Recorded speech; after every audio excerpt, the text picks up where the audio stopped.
19 de abril, dia do índio. E daí?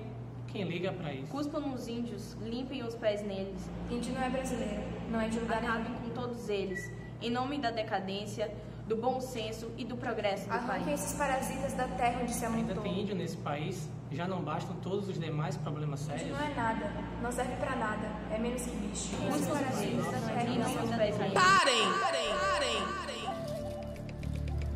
Índio não é bicho do mar, índio é gente, merece ser respeitado. Ser índio é ser raiz, e tem sim marca de sofrimento, desde o início da nação, do genocídio até a capa. Índio nunca deixa de ser índio, no campo ou na cidade. Usar fantasia de índio nunca foi homenagem, é apenas racismo, vestido em poucas roupas e cocares. Sem terroir não há terra, sem terra não há cultura. Chega de chacina! Sangue indígena, nem mais uma gota! Eram pardos, todos nus, sem coisa alguma que lhes cobrisse suas vergonhas. Nas mãos traziam arcos com suas setas. Vinham todos rijos sobre o batel, e Nicolau Coelho lhes fez sinal que pousassem os arcos, e eles os pousaram. Deste porto seguro, da vossa ilha de Vera Cruz, hoje, sexta-feira, 1º dia de maio de 1500. Sim, velho, eu tava vendo que dia 19 de abril é dia do índio. E aí eu tava pensando, tipo, como é que surgiu essa história de índio e, enfim, desde a colonização, porque geralmente a gente nunca liga pra essas coisas. Verdade, mas assim, em 1500 chegou os europeus aqui. E aí eles ficaram achando que aquele povo ali, pardo, seminu, eram os índios. Por quê? Porque eles acreditavam que tinham chegado nas Índias. Então, teve todo um processo de colonização em que teve um certo tipo de trabalho, uma troca, o primeiro trabalho, que foi o escambo. Mas vamos encostar aqui porque essa história é longa. Então, o escambo nada mais foi do que o primeiro contato do europeu com o índio em relação ao trabalho. O europeu trocava suas joalherias, todos os seus bens materiais, em troca de trabalho escravo. Mas eu não quero muito frisar nisso, na matança também exacerbada dos índios, mas eu também quero falar de outra violência, a cultural, que foi o quê? O etnocídio. Bom, o etnocídio nada mais do que os padres portugueses, eles queriam catequizar os índios, ou seja, fazer com que os índios se desprendessem totalmente da sua cultura para se tornar igualmente a eles. E isso, infelizmente, traz marcas até hoje, como por exemplo, mostrou em dados do IBGE em 2010, em que tipo, há muita porcentagem de indígenas em São Paulo em busca de trabalho, e eles mesmos renegam sua etnia por medo dos preconceitos que podem receber. Então é por causa disso que surgiram os movimentos sociais indígenas. Exatamente.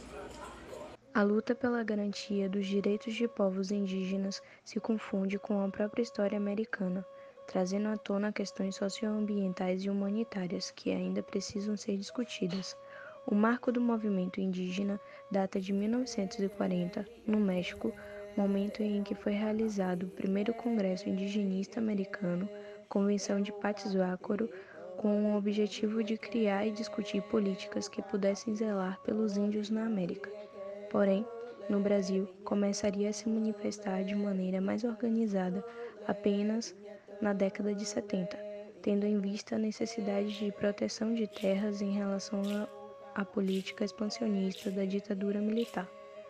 Logo após esse período, em 1983, o primeiro deputado índio é eleito no país, reforçando a ideia de que, para evoluir em sua luta, os povos indígenas precisariam ser representados por quem a conhecia e vivenciava de fato. Este daqui é o deputado Mário Juruna. Juruna, o que o índio pode ensinar para o branco? O índio pode ensinar muita coisa para branco, porque aqui, dentro da civilização do selvagem aqui no Brasil, tem muita coisa que a gente está aproveitando e nunca vai servir nada para a comunidade brasileira. Porque a vida do índio é muito simples, é muito mais sério, é muito mais palavra, puro, não é como aqui que a gente está fazendo confusão. Ô, Dai, e aí? hoje é dia 31 de janeiro, né? Sim. 2019. Você sabe o que foi que aconteceu hoje? Você viu? Não. Menina, tá acontecendo um bocado de manifestação indígena ao redor do Brasil, do mundo inteiro. E hoje teve uma que eles estão fazendo uma campanha com a PIB, que é a Articulação dos Povos Indígenas Brasileiros. E aí eles estão fazendo o sangue indígena nenhuma gota a mais. Muito forte. Caraca, muito interessante. Sério. Pra você saber que não teve só esse movimento, né? Sério? Sim, teve um movimento em 2000 e adivinha onde aconteceu? Onde? Em Porto Seguro, aqui na Bahia. Sério, velho? Sim, velho. Caramba, tão perto, né? Exatamente. Depois eu te mostro. Tá bom.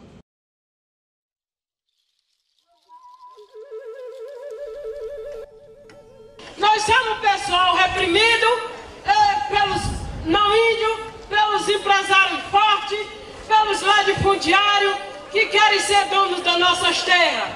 Aonde nós vivemos há tantos anos, nossos pais, nossos avós, que era dono das terras deles livre, que podiam botar o pé. E hoje em dia nós se encontramos como os oprimidos sem poder botar o pé. Eu choro o coração e derramo minhas lágrimas como meu parente derramou, porque também somos povo sofrido no Ceará. Nos últimos anos, a conjuntura política e econômica vem imprimindo um ritmo desenvolvimentista ao país, onde a Amazônia e o Cerrado desempenham um importante papel de motor da economia. Grandes obras de infraestrutura e a fronteira agrícola avançam com ímpeto sobre a floresta e a savana, atropelando a biodiversidade, as áreas protegidas, ignorando direitos e afetando significativamente a qualidade de vida das comunidades locais. A disputa pela terra, aliada à histórica falta de governança nessas regiões, resultam em mazelas que se firmam como cicatrizes no coração da maior floresta tropical do mundo. Essa conjuntura vem permitindo que diferentes aspectos da legislação ambiental sejam flexibilizados ou reinterpretados, reduzindo a proteção dos nossos ecossistemas e minando direitos constitucionais dos povos indígenas e comunidades locais. O desrespeito aos direitos constitucionais desses povos tangencia problemas como desmatamento, invasão de áreas protegidas, trabalho escravo, extração ilegal de madeira, atividade mineratória, perda da biodiversidade, conflitos fundiários, violência e assassinatos no campo. Um dos movimentos indígenas mais marcantes ocorreu no dia 22 de abril de 2000, data do aniversário de 500 anos do descobrimento do Brasil, em Porto Seguro, na Bahia, e se chamou Brasil, Outros 500. Reuniu numa grande conferência mais de 2.000 índios de 200 diferentes etnias.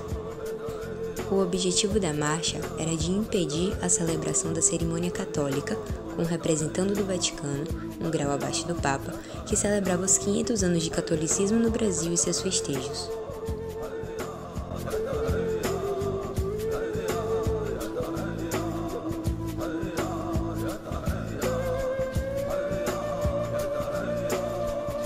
Um dos participantes da marcha falou em seu depoimento.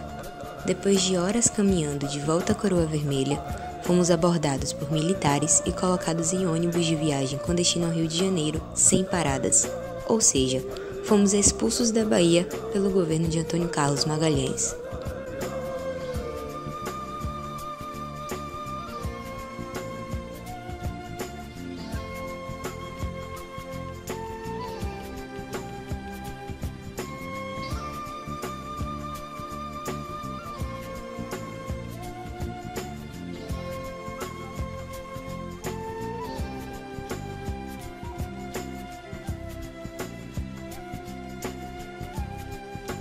Diante da crescente ameaça e dos retrocessos impostos pelo Estado aos povos originários do país, a Articulação dos Povos Indígenas do Brasil, a APIB, lançou, no dia 31 de janeiro de 2019, a campanha Sangue Indígena Nenhuma Gota a Mais, com o objetivo de mobilizar a sociedade pelos direitos indígenas.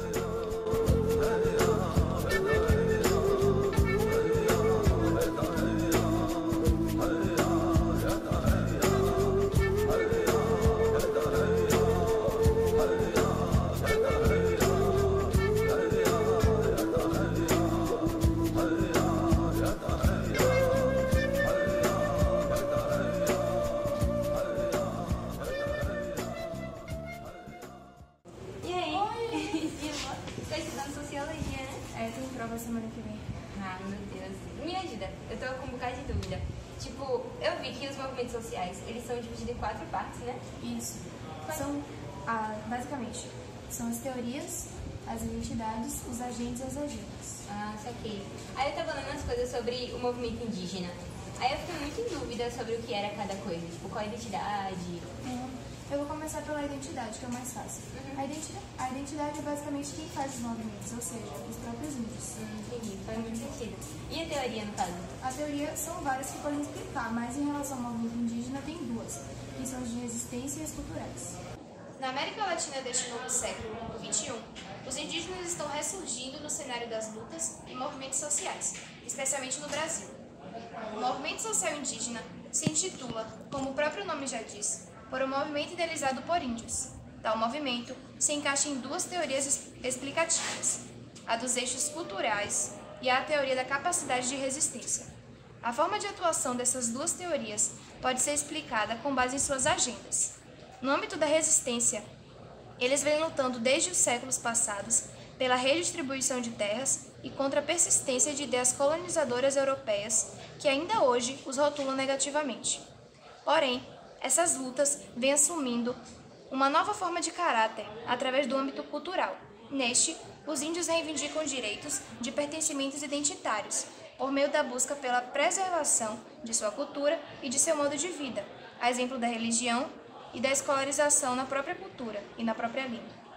Muito além do que pelo reconhecimento de sua cultura, eles lutam pelo reconhecimento da sua própria existência. No contexto de Maria Gobni, dado em sala de aula, existem 3 frentes de ações trazidas. Primeira, a dos movimentos identitários. A segunda é a dos movimentos de luta por melhores condições de vida. E, por fim, a dos movimentos globais. O movimento indígena está relacionado aos identitários. Nesta ação, estão os movimentos que lutam por direitos sociais, econômicos, políticos e, como já abordado anteriormente, os culturais. É aqui que estão representados os movimentos sociais excluídos, que carecem de indicadores básicos para a melhor qualidade de vida. E só mais uma coisinha, os agentes. Os agentes também é fácil, são basicamente as ações que esses movimentos sociais fazem. Ou seja, um exemplo dos índios. Para eles reivindicarem os direitos, muitas vezes eles ocupam prédios, eles ocupam fundações, ou então eles entram em conflitos com donos de terras, entendeu? Dentre as ações já promovidas pelo movimento, destacam-se as ocupações a prédios públicos e sedes de organizações ligadas ao governo, como a FUNAI, que é a Fundação Nacional do Índio.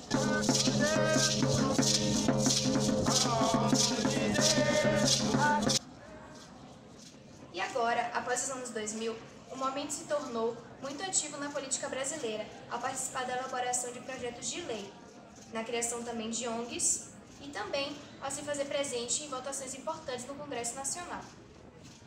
Além disso, grandes confrontos, normalmente armados, rodeiam a história dos indígenas no Brasil. Normalmente, esses enfrentamentos ocorrem entre os povos nativos e empresários do agronegócio ou produtores rurais. Estes costumam ser confrontos violentos. São evidentemente lutas por território, muitas vezes desencadeadas por uma carência de políticas destinadas à efetiva demarcação e fiscalização das terras em questão.